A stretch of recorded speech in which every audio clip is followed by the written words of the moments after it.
შეერთებული შტატები და უკრაინა მდიდარ წიაღისეულზე გარიგების ახალ პროექტს განიხილავენ. დოკუმენტი უკრაინულ მხარეს უკვე წარუდგინეს, მასში გათვალისწინებულია კიევის მოთხოვნები. გავრცელებული ინფორმაციით გარიგება უკრაინის კანონმდებლობასთან შესაბამისობაშია, დიდი ალბათობით მასზე ხელს მოაწერენ. განხილვის ერთ-ერთი მთავარი თემა სწორედ ეს შეთანხმება იყო კიტკელოგისა და ვოლოდიმირ ზელენსკის შორის კიევში გამართულ შეხვედრაზე. იგეგმებოდა პრესკონფერენციაც, მაგრამ ამერიკული მხარის მოთხოვნით ჟურნალისტებთან შეხვედრა გაუქმდა. გარიგების პროექტის პირვანდელი ვერსია უკრაინული მინერალების 50%-ზე ამერიკელების კონტროლს ითვალისწინებდა, თუმცა მასში არაფერი იყო ნათქვამი უსაფრთხოების გარანტიებზე უკრაინისთვის. ამიტომ ზელენსკიმ დოკუმენტის ხელმოწერაზე უარი თქვა. ტრამპი უკმაყოფილო დარჩა და უკრაინის პრეზიდენტის კრიტიკა დაიწყო.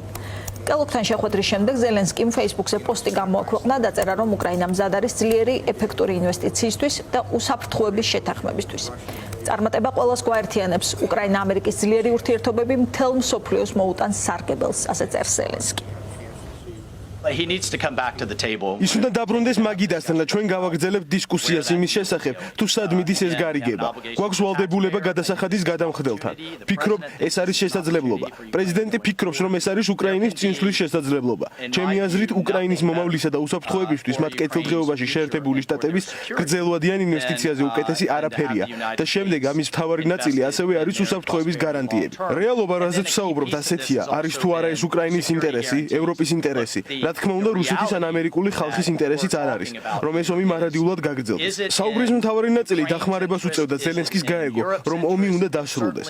მეორე ნაწილი კი იყო პრემიერ-მინისტრის სტარმერისა და ასევე პრეზიდენტ მაკრონისგან დისკუსიები უსაფრთხოების გარანტიების შესახებ, რომელსაც საკუთარ თავზე ევროპა აიღებს. ჩვენ მივესალმებით ამას, ვთხოვთ ევროპას გაძლიერდეს და უზრუნველყოს საკუთარი კეთილდღეობა და უსაფრთხოება.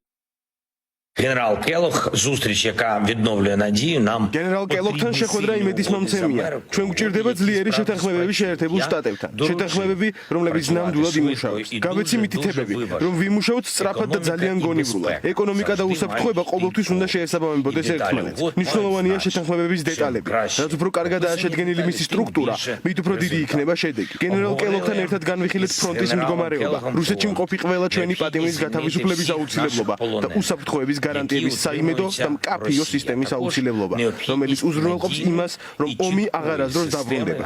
ჩვენ უკრაინას, ევროპას, ამერიკას და მთელ მსოფლიოს ყველას ჭირდება მშვიდობა. Не ламали.